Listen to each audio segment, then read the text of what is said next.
Bismillahirrahmanirrahim. Assalamualaikum warahmatullahi wabarakatuh.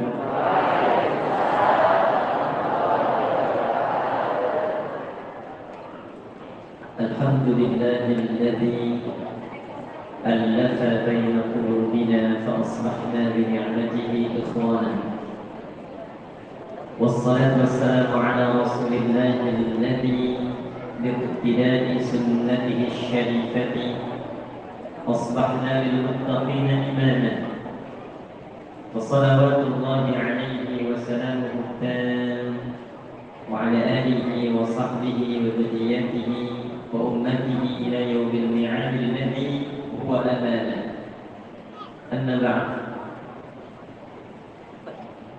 Yang saya hormati, saya muliakan, saya cintai, karena cukup banyak, jadi saya sebut semuanya keluarga saya yang berada baik di dalam ruangan ataupun di sekitaran gedung yang megah ini. Izinkan saya mengawali dengan bermohon pada Allah Subhanahu wa Ta'ala, semoga semua kita tanpa kecuali sampai hari ini dicintai dan diridhai oleh Allah Subhanahu wa Ta'ala. Karena di antara ciri hamba yang dicintai oleh Allah itu adalah orang-orang yang gemar menyibukkan dirinya untuk belajar pengetahuan al-Islam, untuk belajar meningkatkan ketakwaannya kepada Allah. Sehingga Nabi SAW pernah bersabda, dan Al-Imam Al-Bukhari menempatkan sabda Nabi ini di topik ketiga dari 97 topik yang beliau cantumkan dalam kitab Jami'-nya. Jadi nama lengkapnya Al-Jami' As-Sahih Al-Musnad Al-Mukhtasar min Umuri Rasulillah sallallahu alaihi wasallam wa sunanihi wa ayyamihi. Coba ulangi. Karena terlalu panjang dikenal dengan Sahih Al-Bukhari. Dan Al-Bukhari itu bukan nama asli. Nama aslinya adalah Muhammad, punya bapak namanya Ismail, punya kakek namanya Ibrahim, kakek buyutnya Al-Mughirah, ayah buyutnya Al-Bardizbah, tinggal di Kecamatan Ju'fa, Kabupaten Bukhara, Provinsi Khurasan, negaranya Uzbekistan sekarang. Karena dari Bukhara, maka orang yang Arab mengenalkan nama daerahnya untuk menyampaikan Islam telah sampai ke tempat saya. Maka rumusnya tambahkan al di depannya, ujungnya tutup dengan i. Saya dari Bukhara, ana al-Bukhari. Beliau menuliskan kitab selama 16 tahun. Ditulis di Masjidil Haram, diakhiri di Masjid Nabawi. Beliau beri nama Al-Jami'. Kitab saya ini topiknya komprehensif. Jadi ada 4 jenis kitab hadis nanti yang populer. Satu, Jami'. Jami' itu kitab tematik yang topiknya banyak. Karena itu di Al-Bukhari ada 97 topik. Di Sahih Muslim 54 topik. Namanya sama Jami'. As-Sahih Al-Musnad. Saya cek semua hadis terkait topik ini, semua saya pastikan sahih, tersambung ke Nabi SAW. Al-Mukhtasar, isinya padat dan ringkas, tidak bertele-tele.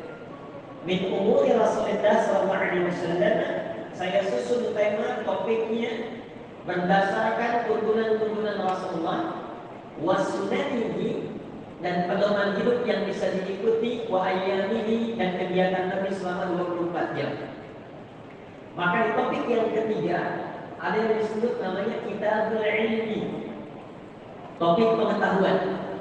Kitabul Wahyi, Kitabul Iman, Kitabul Ilmi. Jadi kalau nanti Bapak Ibu ingin mengaji Sahih Al-Bukhari, boleh dikeluarkan sesuai dengan topik spesialisasinya masing-masing. Ini PKU, di sini ada dokter, ada perawat dan sebagainya. Keluarkan kita dulu pengajian tentang kesehatan. Apa yang dibimbing di Quran dan hadis yang ada di topik. Anda yang pebisnis, keluarkan kitabul buyur'. Demikian cara mengajar orang dulu. Anda yang sedang belajar, mahasiswa di pesantren atau pengajar, keluarkan topik nomor 3, kitabul ilmi. Maka di antara setiap hadisnya ada satu hadis yang disampaikan oleh sahabat Muawiyah bin Abi Sufyan radhiyallahu taala anhu dari Nabi sallallahu alaihi wasallam, beliau bersabda, qala Rasulullah sallallahu alaihi wasallam, man yuridillahu bihi khairan yufaqihuhu fid din. Siapapun yang dicintai oleh Allah Subhanahu wa taala dan diinginkan berubah menjadi orang yang lebih baik dari sebelumnya, maka Allah akan berikan taufik kepada hatinya, dibimbing agar dia mau belajar tuntunan agamanya. Jadi ketika ada hamba Allah, dari manapun dia berasal, dimanapun dia bertempat tinggal, karena sifatnya menggunakan man, ismul mausulun yadullu ala fardhiyatil alamiyah. Paham? Tidak. Man itu konjungsi kata sambung menunjuk pada objek sifatnya personal. Jadi bisa laki-laki, perempuan, tua, muda. Kalau ada kata man, posisikan ayat atau hadis itu untuk kita. Jadi kata para ulama, kalau ada hadis Nabi menggunakan man, itu rasakan seakan Rasulullah itu berbicara kepada kita secara personal. Man yuridillahu bihi khairan. Kalau kita artikan bebas begini, Nabi bicara ke kita, kamu mau nggak jadi orang lebih baik? Kalau engkau diinginkan oleh Allah jadi baik, yufaqihuhu fid din, maka engkau akan dibimbing oleh Allah untuk belajar tentang tuntunan agama.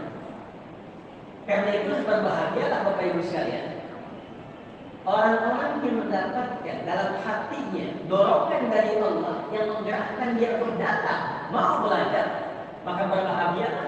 Maka dia masuk dalam golongan yang dikelompokkan oleh Nabi sallallahu alaihi wasallam, golongan yang diinginkan oleh Allah berubah menjadi orang baik.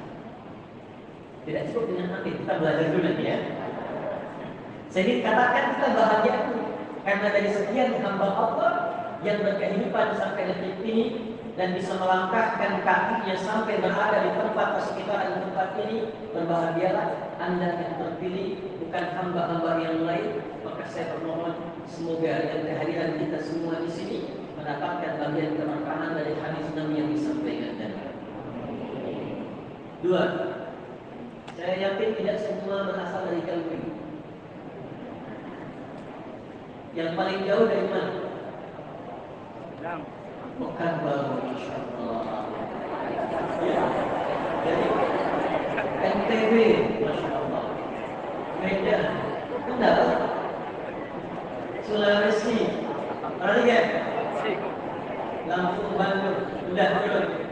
Saya jawab dengan satu hadis Ibnu Majah, nomor hadis 232 dari sahabat Abu Darda radhiyallahu taala anhu, dari Nabi sallallahu alaihi wasallam, dari Nabi Muhammad sallallahu alaihi wasallam, bin Abdullah bin Abdul Muttalib bin Hashim bin Abdul Manaf bin Qusay bin Murrah bin Kilab bin Ka'ab bin Ghalib bin Fihir bin Malik bin Mawar bin Kinanah bin Khuzaimah bin Mudrikah bin Ilyas bin Nizar bin Mudar bin Ma'ad bin Adnan bin Adli bin Adli bin Muqawwam bin Nabur bin Tanakh bin Ya'rab bin Yasjub bin Nabil bin Ismail alaihi salam bin Ibrahim alaihi salam bin Azar bin Nahur bin Abil bin Kinan bin Al-Fahshad bin Sam bin Nuh alaihi salam bin Mihrain bin Kishalah bin Kinan bin Al-Bas bin Fith bin Adam alaihi salam. Bersabda Nabi sallallahu alaihi wasallam, "Man salaka tariqan yaltamisu fihi 'ilman, sahhala Allahu lahu tariqan ila al-jannah, wa innal malaikata la tad'u ajnihataha ridan li talib al-'ilmi, wa inna talib al-'ilmi yastaghfiru lahu man fis samawati wa man fil ardi hatta al-ahbab allati fil bihar, wa innal 'ulama warathatul anbiya, wa innal anbiya'a lam yurithu dinaran wa la dirhaman." Faman haddahu fahaddu bihadil wafir atau kama qala Rasulullah sallallahu alaihi wasallam. Siapapun yang melangkahkan kakinya berangkat dari tempat dia berdomisili dengan tujuan untuk belajar agamanya, walaupun satu ayat saja, satu hadis saja, maka setiap tapak kaki yang dia langkahkan dari tempat dia berpijak, Allah perintahkan pada malaikat untuk dihitung demi meringankan langkahnya menuju surga. Allah perintahkan malaikat membentangkan sayapnya dan memberikan ridha kepadanya. Ridhanya malaikat maknanya dua, Bu. Maknanya dua. Satu, mengaminkan doa yang dimohonkan. Jadi kalau ibu berangkat dari tempat menetap sampai ke sini, sampai ada di sini, sampai pulang lagi, isi dengan doa salah satunya.